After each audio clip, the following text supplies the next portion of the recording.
Que bênção, meus irmãos. Boa noite. Jesus abençoe vocês. Quero te convidar a sentar. Eu me chamo Eduardo. Sou cristão em recuperação. Tenho lutado contra a raiva, contra a murmuração, contra o foco no que não está dando certo. E estou feliz de poder caminhar com vocês aqui hoje. Mais um passo na direção de Jesus, em um aprofundamento no sonho dele para nós. E, meus irmãos, eu queria que nós tivéssemos hoje um tempo de reflexão bíblica que Jesus está nos chamando para viver. É algo que Jesus já vinha nos falando o ano passado e que Jesus quer retomar com a gente essa conversa. E a minha mensagem hoje tem algumas peculiaridades. Primeiro, que vocês vão perceber que nós temos só 5 slides hoje.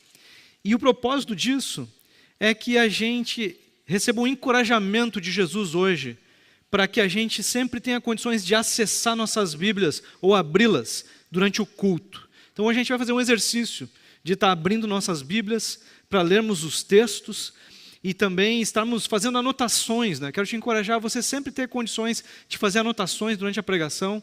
Eu tenho feito isso em todas as pregações que eu ouço, em qualquer lugar.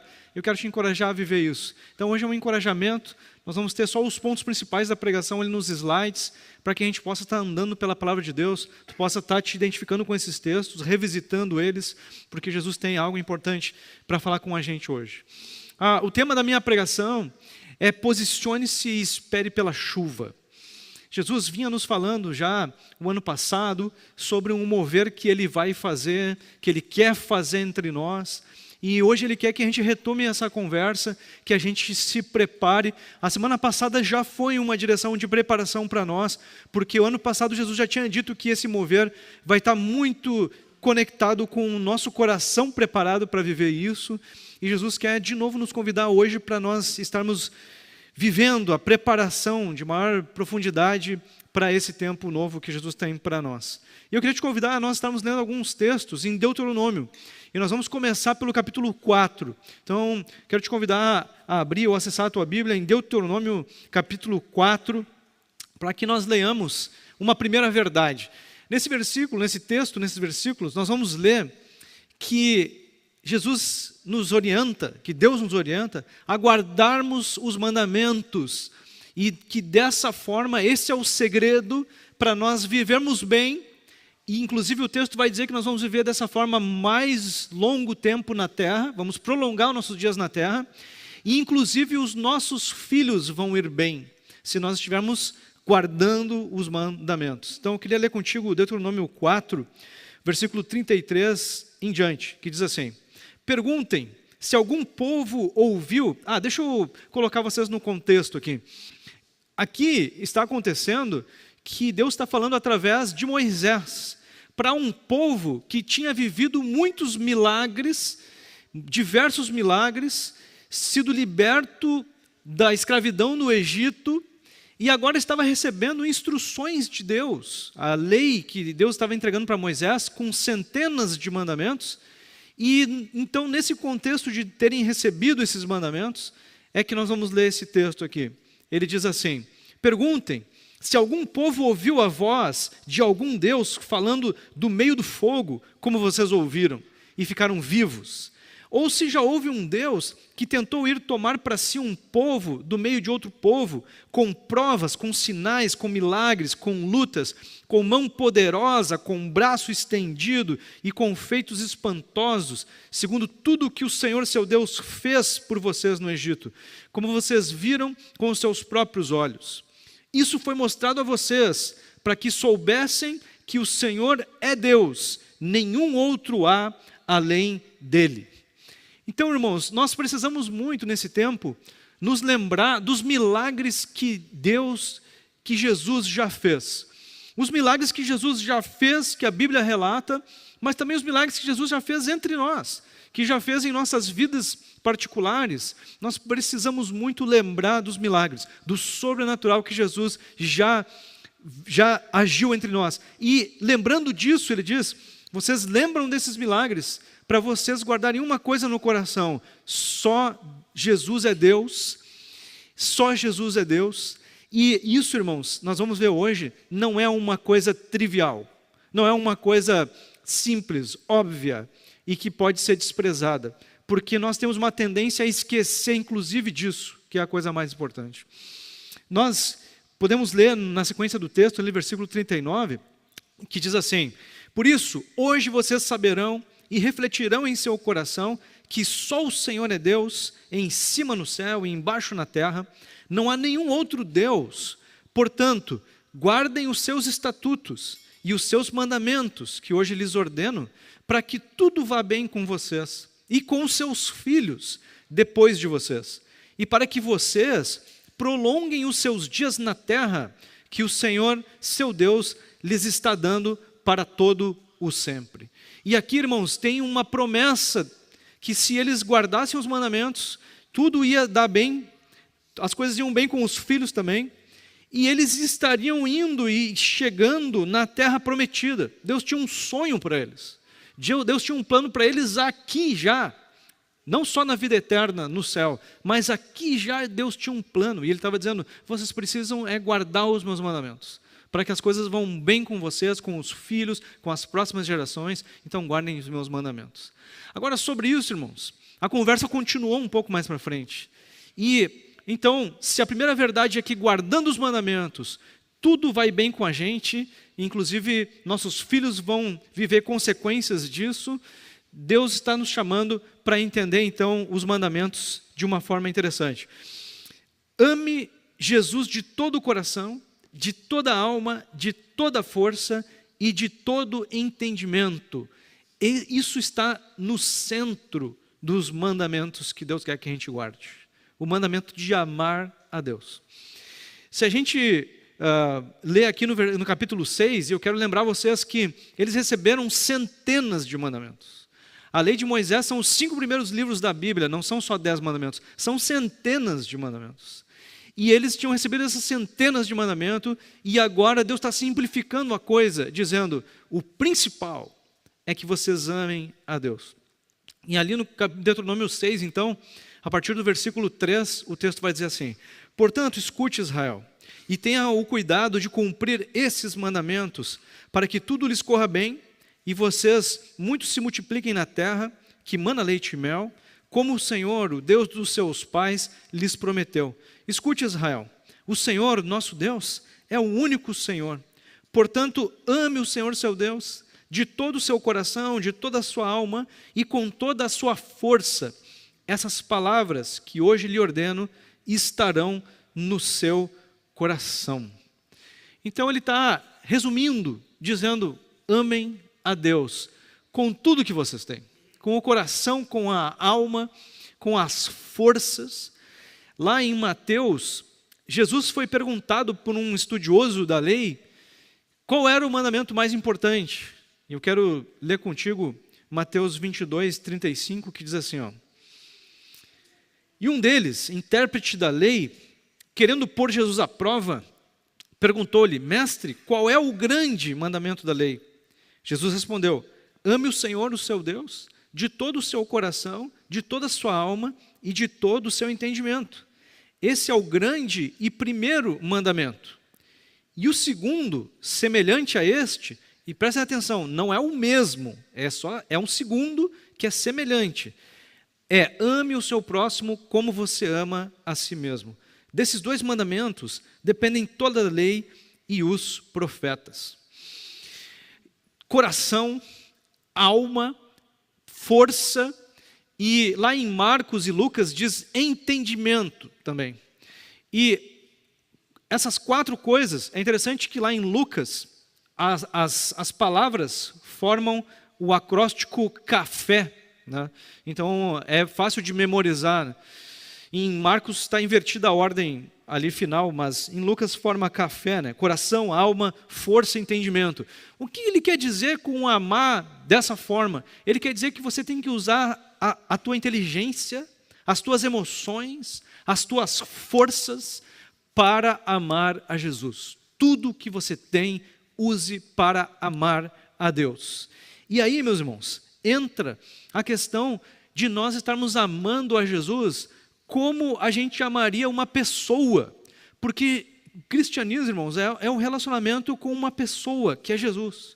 Ele não tem carne e osso, mas ele é uma pessoa espiritual, o Criador de todas as coisas.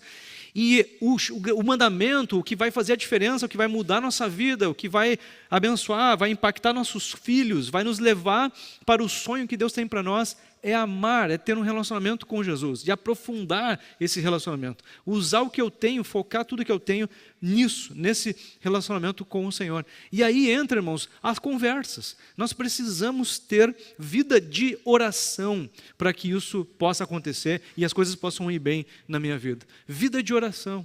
E aí também entra, irmãos, uma questão muito importante, porque nós não podemos nos enganar. Existe, eu já ouvi de algumas pessoas próximas, uma ideia de que se eu tiver horário reservado todos os dias para orar, para falar com Jesus, isso é religiosidade, isso é um legalismo, isso não é uma coisa assim espontânea, verdadeira e tudo mais. Só que, irmãos, a gente pode só pensar um pouco e a gente já entende que isso não é verdade. Porque se eu disser, eu não posso fazer coisas com a minha família agendadas, eu não posso agendar um passeio, agendar férias, porque isso é uma coisa artificial, né? Uma coisa agendada, né? Não posso agendar com a minha família uma conversa, um almoço, uma janta, porque isso é uma coisa artificial. Mas é claro que não, irmãos, é uma bobagem gigante tu dizer que se tu agendar coisas com quem tu ama, não é amor de verdade, não é espontâneo de verdade.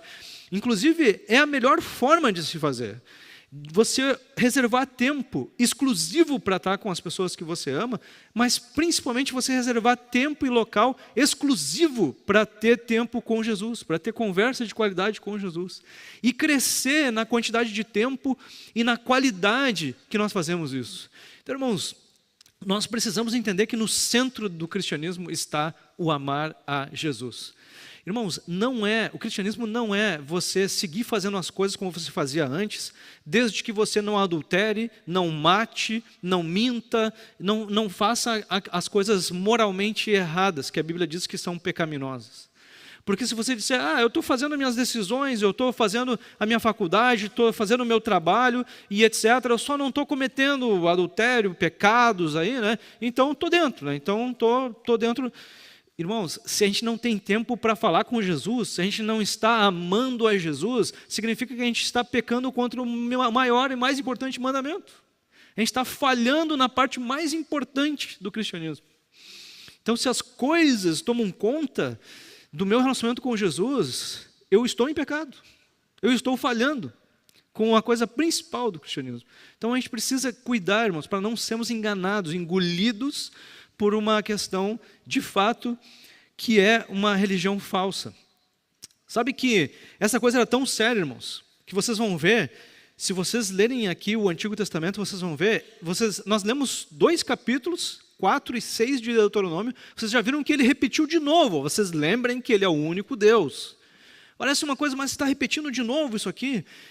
Não foi só isso, irmãos. Em Números, capítulo 15, se você ler, tinha um mandamento específico para eles fazerem o seguinte: quem é mais antigo que nem eu, assim, vai se lembrar de umas cortinas que tinham uma corda, assim, um pendão com um enfeite que era feito de tecido, geralmente, era uma bola com tipo uma saia, assim, um enfeite que vinha pendurado na cortina. Aquilo se chama borla. É um tipo de enfeite de tecido, borla. Sabe qual era o mandamento em Números 15? Que todo o povo de Israel tivesse na vestimenta uma borla azul, uma bola com umas franjas azul. E para que era aquilo ali?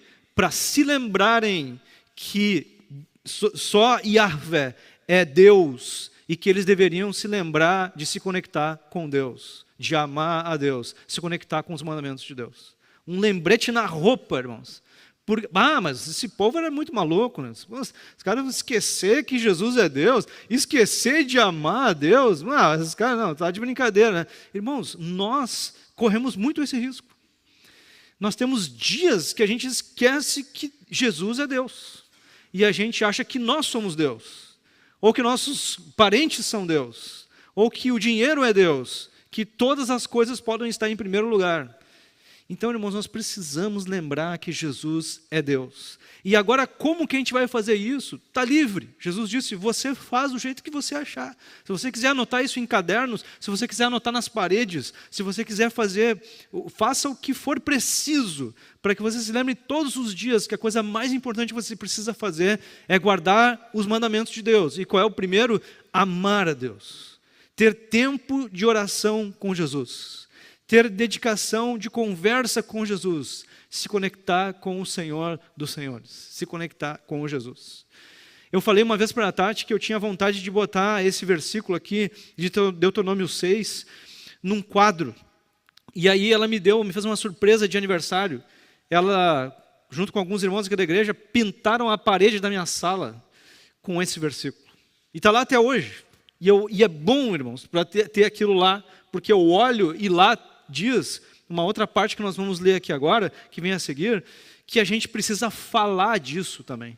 Não só viver essa conexão de amar Jesus, mas também de falar sobre isso. Falar em todo o tempo, viver para fazer isso. Sabe, irmãos, que eu fiquei pensando hoje, Dia das Mães, né? Tem tudo a ver com filhos isso, a gente já leu, né? Mas eu fiquei me lembrando de Isaías, do texto de Isaías, que está no capítulo 49, que diz que ainda que a mãe se esquecesse de ti, do filho que amamenta, eu não me esquecerei de ti. Jesus nos ama com um amor que é muito maior que um amor de mãe. Muito maior que um amor de mãe. E aí fica para nós dar uma resposta por esse amor.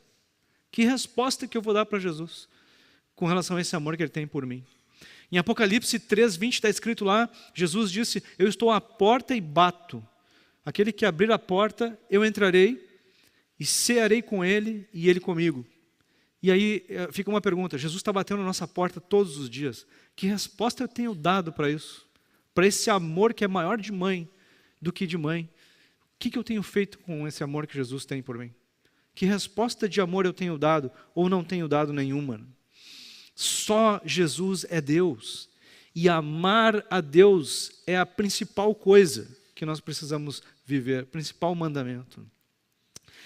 Paulo, o apóstolo Paulo, um grande estudioso das Escrituras, sabia muita coisa sobre Deus, sabia muito sobre a Bíblia, sabia muito sobre Deus. Ele escreveu algumas coisas importantes, irmãos, que me encorajam muito em Filipenses 3. Ele escreveu lá, a partir do versículo 8, o seguinte, na verdade, considero tudo como perda por causa da sublimidade do conhecimento de Cristo Jesus, meu Senhor. Por causa dele, perdi todas as coisas e as considero como lixo para ganhar a Cristo. Presta atenção que ele falou, tudo como perda por causa do conhecimento de Cristo. Depois ele continua, para ganhar a Cristo, ser achado nele, não tendo justiça própria que procede da lei, mas aquela que é mediante a fé em Cristo, a justiça que procede de Deus baseada na fé. Destaque agora, o que eu quero é conhecer Cristo e o poder da sua ressurreição, tomar parte nos seus sofrimentos e me tornar como Ele na sua morte, para de algum modo alcançar a ressurreição dentre os mortos. Irmãos, se o apóstolo Paulo estava dizendo, o que eu quero é conhecer a Cristo, quem diria nós, irmãos? O que nós queremos? Nós precisamos muito mais de conhecer a Cristo.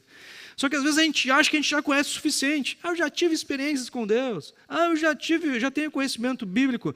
Irmãos, quando eu conheço tudo sobre Deus, eu já sou Deus. O apóstolo Paulo disse, eu ainda preciso conhecer a Cristo. E, irmãos, esse deve ser o nosso maior alvo. Conhecer a Cristo. E o conhecer a Cristo é de relacionamento pessoal. Envolve conhecer as Escrituras, sim, mas envolve uma parte de ter experiências com Jesus. De eu conhecer Ele, de andar junto, de viver junto, de ter um relacionamento de filho com Ele. Então, irmãos, nós precisamos muito nos dedicarmos mais a conhecer Jesus, a amar Jesus e ter experiências com Ele. Ele está nos convidando a viver isso de maneira um pouco mais profunda. E também, irmãos, esse conhecer a Cristo está diretamente ligado com fazermos isso de forma individual, como eu estou destacando até agora, mas também de uma forma coletiva. Nós conhecemos melhor a Cristo quando nós estamos buscando coletivamente. O mesmo apóstolo Paulo, em Efésios 3, escreveu assim, ó, capítulo 3, versículo 17 em diante. E assim pela fé, que Cristo habite no coração de vocês, estando vocês enraizados e alicerçados em amor, isso para que com todos os santos vocês possam compreender qual é a largura, o comprimento, a altura, a profundidade e conhecer o amor de Cristo, que excede todo entendimento, para que vocês fiquem cheios de toda a plenitude de Deus. Então ele está dando o caminho de chegar à plenitude de Deus. E ele diz, eu queria que vocês estivessem buscando estar enraizados, alicerçados em amor, unidos, para que juntos, como crentes, como santos, como crentes, vocês passem a conhecer mais profundamente a largura, ele falou mais profundamente o amor de Cristo, que excede todo o entendimento. Então, irmãos, é algo individual e coletivo que Jesus está nos chamando para viver. Uma resposta ao amor que Ele tem por nós, o amor gigante que Jesus tem por nós, nós queremos responder, e Jesus está te chamando a viver isso. Viver um novo nível de busca, de intimidade com Ele, um novo nível de oração. Jesus está te chamando para você sair daqui hoje decidido a ter uma agenda séria com Ele, de você ter uma reunião com Jesus que não pode ser trocada, adiada, cancelada em nenhum dia. É prioridade máxima. É a única forma de ter sucesso na vida, é ter essa reunião com Jesus, irmãos. Eu tenho garantia disso, eu tenho certeza disso, pela palavra de Deus. Então você precisa de uma reunião com Jesus, e não uma reunião de 5 minutos, você precisa de uma reunião boa com Jesus, de qualidade, de quantidade, de conversar profundamente com Ele, sobre teus agradecimentos, pedidos, dramas, pecados, pedidos de transformação da tua vida, de santificação. Nós precisamos dessa conexão com Jesus. Eu quero te encorajar a você fazer isso, você dá um passo a mais nessa conexão com Jesus, e isso tem que ser planejado sim, agendado sim. Qual a melhor forma de fazer? Maneira exclusiva de estar com Jesus. Outra verdade, irmãos, que os textos aqui já vinham trazendo para nós, é que Jesus está nos chamando, faz parte dos principais mandamentos de Jesus, nós amarmos as pessoas, os filhos, as pessoas, e ensinarmos elas. Ensinarmos elas ao quê? Ensinarmos elas os mandamentos e o amor a Deus, o relacionamento com Jesus. O maior gesto de amor que eu e tu podemos fazer por alguém é encorajar essa pessoa, é ensinar essa pessoa a ter um relacionamento com Jesus, a aprofundar um relacionamento com Jesus, a amar mais a Jesus. É o maior gesto de amor que você pode fazer por alguém.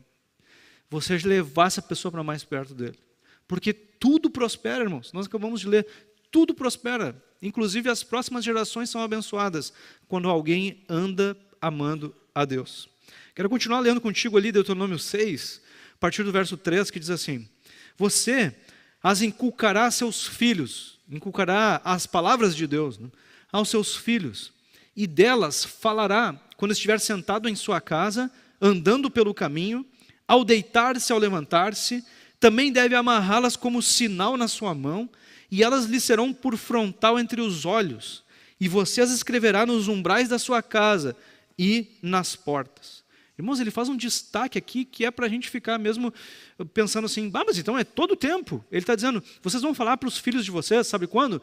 Quando vocês estiverem deitados, quando vocês estiverem sentados, quando vocês estiverem dormindo, quando vocês estiverem andando, vocês vão escrever nos braços, vocês vão escrever na testa, vocês vão escrever na casa, vocês vão escrever por tudo. Esse vai ser o assunto principal de vocês. Ele quis destacar isso desse jeito mesmo, irmãos, que precisa ser a coisa principal em nossas vidas. E, irmãos, como isso faz transformação, como isso muda a realidade. Porque, irmãos, nós temos uma inclinação, de novo, a nos esquecermos quem é Deus, a nos esquecermos qual é a coisa mais importante. Então, nós precisamos falar todos os dias. Eu preciso que tu me mande uma mensagem todos os dias. Se você quiser fazer isso, eu preciso que tu me mande uma mensagem todos os dias, um WhatsApp todo dia, dizendo, Eduardo, te lembra, Jesus é Deus. Tem que ter uma reunião com Ele hoje.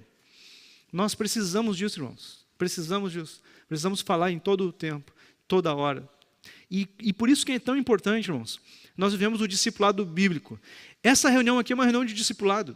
Mas Jesus mostrou na Bíblia que o discipulado tinha que ser feito também em outras reuniões. As reuniões menores. Jesus tinha um grupo menor de 12 pessoas. E nessa reunião, então, as conversas eram um pouco mais profundas nesse sentido. Jesus também tinha um grupo, Pedro, Tiago e João, em que eles viveram coisas que os outros não viveram. Jesus tinha reuniões mais profundas ainda com esses três. E, irmãos, eu quero encorajar vocês a viverem isso, a se unirem com outros, a viverem reuniões nas casas. E pode ser reunião como você achar que tem que ser, desde que tenha palavra, oração, louvor a Deus, conexão com Jesus, afiação entre os irmãos. Eu tenho vivido pequenos grupos e microgrupos também.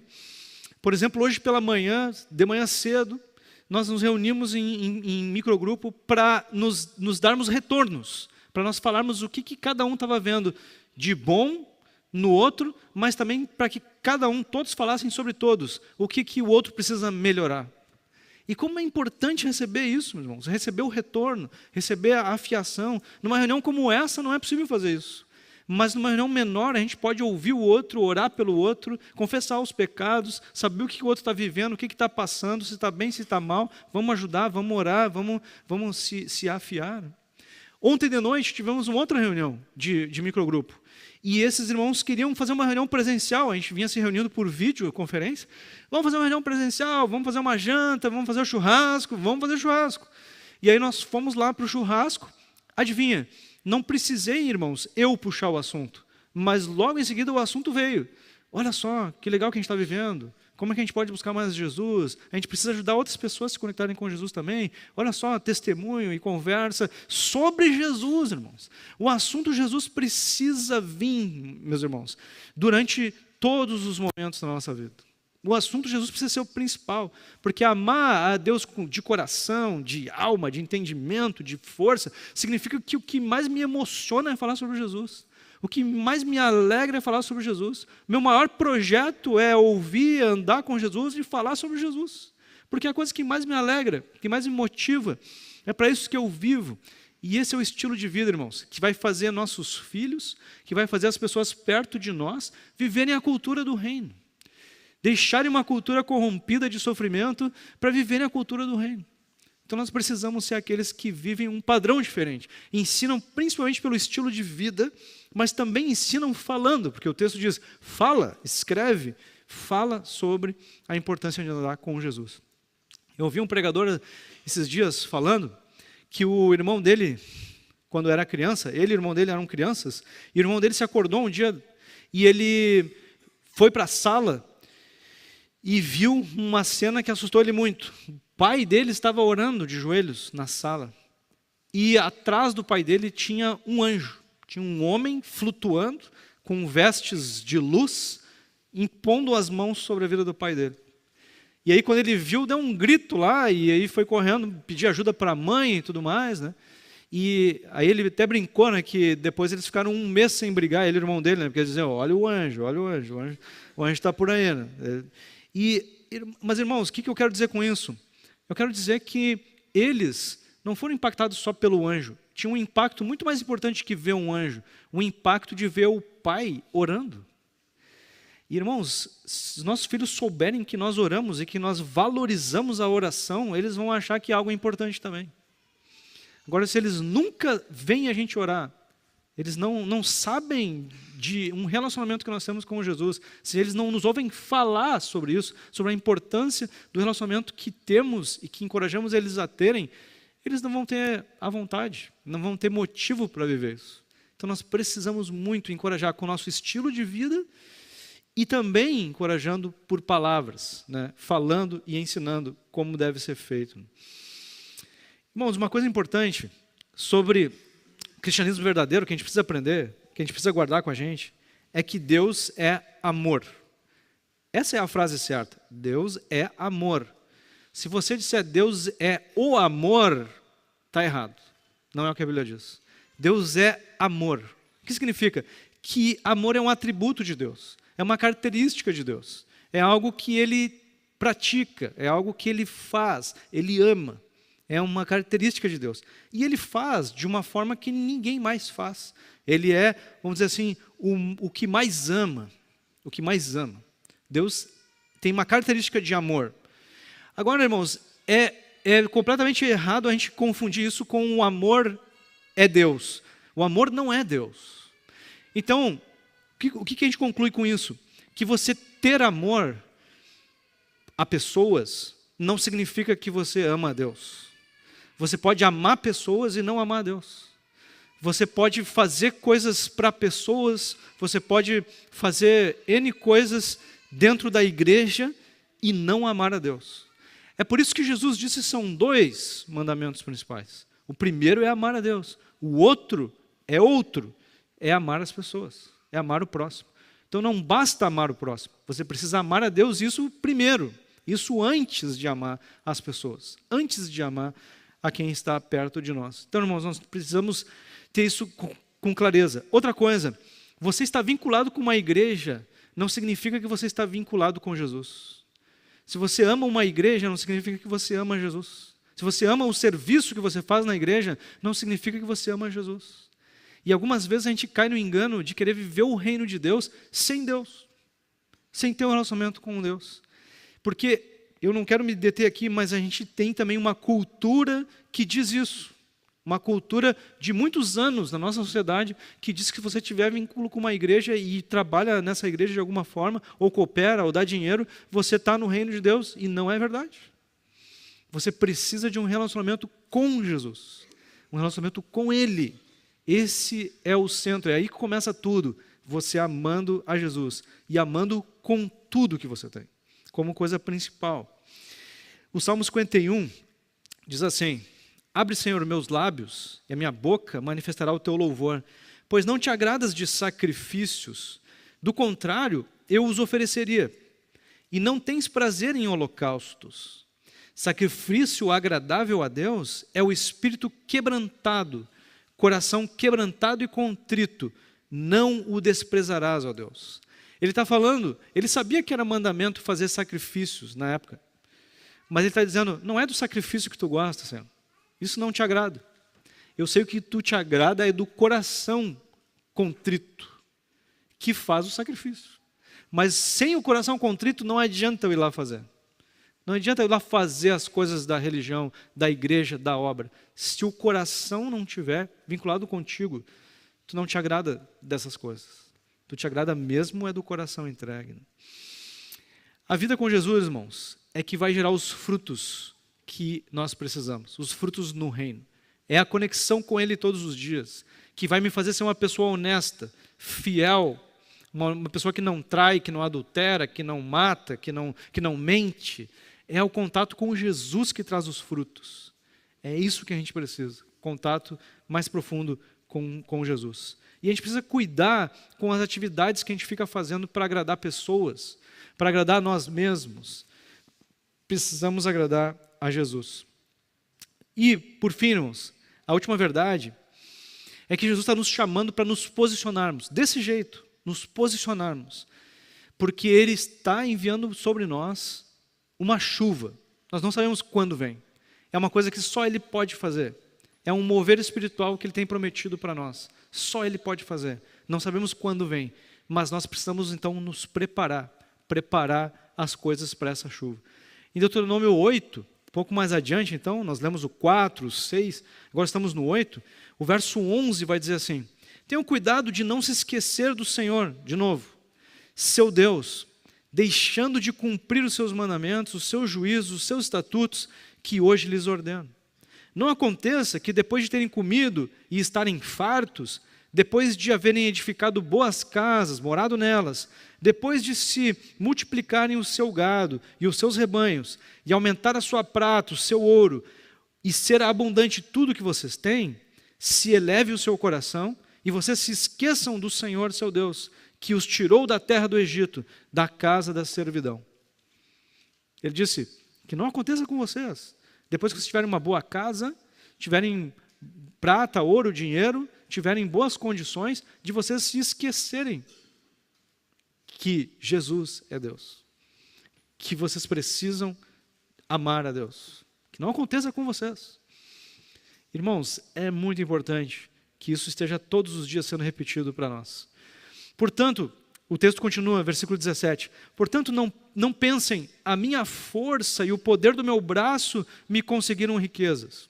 Pelo contrário, lembre-se do Senhor seu Deus, porque é Ele quem lhes dá força para conseguir riquezas, para confirmar a sua aliança, que sob juramento prometeu aos pais de vocês, como hoje se vê.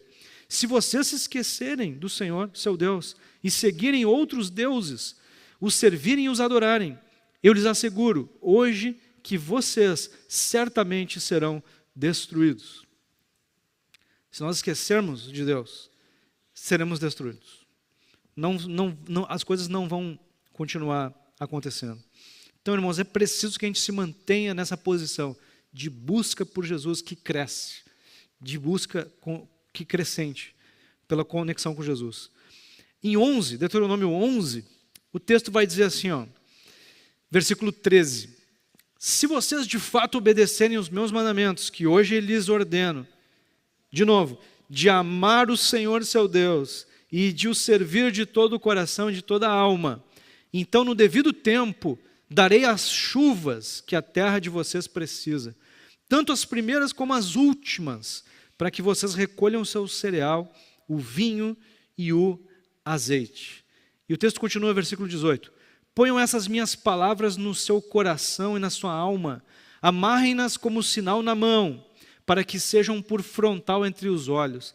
Ensinem essas palavras aos filhos, falando delas quando estiverem sentados em casa, andando pelo caminho, quando se deitarem, quando se levantarem.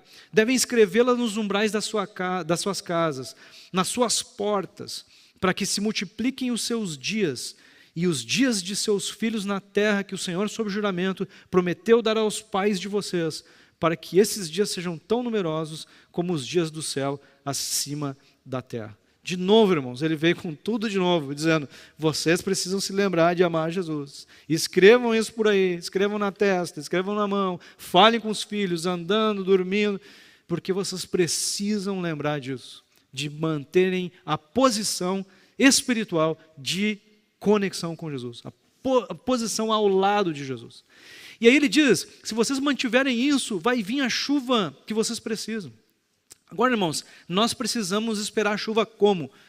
Preparando a terra. E Jesus está nos chamando para isso, para preparar a terra. E dá trabalho preparar a terra. Porque se a chuva vier e eu não tiver preparado o meu terreno, eu não vou experimentar nenhum fruto, não vou colher nada dessa chuva. Porque eu não semeei nada. Eu não preparei a terra, não botei semente, não preparei nada. Isso significa que vai vir a chuva, que era uma coisa que eu não podia produzir, e eu não vou colher nada, porque eu não preparei a terra. Então Jesus está nos chamando para nos prepararmos, irmãos. E a principal preparação é a conexão com Jesus. Pela oração, pelo jejum e pelo crescimento no conhecimento das Escrituras. Conhecer a Jesus pelo relacionamento pessoal e pelas Escrituras. E hoje também me lembrei de uma mãe na Bíblia. A mulher que teve uma experiência com um jarro de azeite lá em 2 Reis, capítulo 4. Ela estava quase sem nada em casa e ela vai pedir ajuda para o profeta e o profeta dá umas direções para ela difíceis de cumprir. Ela obedece e uma das direções era consegue vasilhas, consegue vasos vazios, porque esse jarrinho de azeite que tu tem, tu vai abastecer aqueles jarros lá. E é interessante que ela faz um movimento que envolve os filhos também. Diz, vocês vão lá pedir vasilhas para os vizinhos. Envolve os vizinhos também. Nós precisamos de vasilhas, porque o derramar de Deus está vindo e nós precisamos de vasilhas. E eles conseguem várias vasilhas e ela vai botando o azeite e não para o azeite nunca, se multiplica o azeite, milagre de Deus. E o texto diz que daqui a pouco acabou, sabe o quê? As vasilhas. Não acabou o azeite. Acabaram as vasilhas. Se tivesse mais vasilhas, era infinito o que eles podiam colher. Agora, irmãos, a questão para nós é, quantas vasilhas nós vamos estar preparando para o derramar de Deus? Quantas vasilhas nós vamos preparar? Quantas sementes a gente vai botar nessa terra para que quando vir a chuva a gente possa colher? Jesus está nos chamando para a gente nos preparar o nosso terreno, para nos prepararmos para essa chuva. E eu quero terminar, irmãos, lembrando de 2 textos de 1 Coríntios. No capítulo 6, o texto diz que nós somos templos, individualmente, templos habitados pelo Espírito Santo. Mas no capítulo 3, um pouco antes, Paulo disse, vocês são santuário. Ou seja, nós coletivamente formamos um santuário. Isso significa, irmãos, que nós somos templos individuais, que quando se unem, formam um grande templo, uma união de templos pequenos, formam um grande templo, um grande santuário, uma grande habitação de Deus. E aí me lembrei também lá do Salmo 22, quando o versículo 3 diz que Deus habita no meio dos louvores. Habita no meio dos louvores do seu povo. Ou seja, irmãos, Jesus está nos chamando para isso, para nós vivermos uma busca individual, nós sejamos templos, nos deixemos encher pelo Espírito Santo, como dizem Efésios lá, e nós estejamos também, depois dessa busca, desse enchimento individual, nós unamos forças aqui, para que sejamos um templo também cheio da glória de Deus. Vivamos uma união de templos, preparados individualmente, que quando se unem, vivem algo ainda maior, um nível ainda maior de espiritualidade. Então, irmãos, esse é o convite de Jesus para ti e para mim hoje, que nós saímos daqui decididos a buscar mais ao Senhor, a amar mais ao Senhor, a dar uma resposta maior, que vem principalmente pela oração, pelo jejum, pela conexão com as Escrituras, mas principalmente de falarmos com Ele, de conhecermos Jesus, por andarmos mais perto dEle. E tem um infinito para a gente conhecer, irmãos. Deus tem muita coisa que a gente não viu ainda. A gente precisa buscá-lo, porque está prometido algo sobre nós, que nós vamos aproveitar mais, quanto mais preparados a nossa terra tiver. Então, te convido a ficar em pé agora. E nós temos um tempo de oração. Queria que nós gastássemos aqui 20 minutos orando.